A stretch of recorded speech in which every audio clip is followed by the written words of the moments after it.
So আমি একটু ready হয়ে গেছি, একটু বাইরে বেরাচ্ছি যেহেতু দুদিন পর ক্রিসমাস। তো আগেরবারে মাম্মা ছোটো ছিল বলে ওরকম কিছু করা হয়নি বা কোনো প্ল্যানিং ছিল না।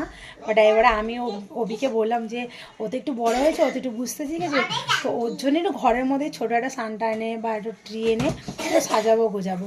আর ওর বাবাকে অনেক দিন ধরে বলছে যে আমি একটা ছোটো রিমোট কন্ট্রোল কার কিনবো। হ্যাঁ, মানে ওর কাউকে হয়তো দেখেছে, বাচ্চা মানুষ তো কাউকে দেখেছে হয়তো কার দিয়ে খেলতে। অ্যাকচুয়ালি ও কার নিয়ে খেলেই না, ও শুধু ঘরে পুতুল, হাজার একটা পুতুল।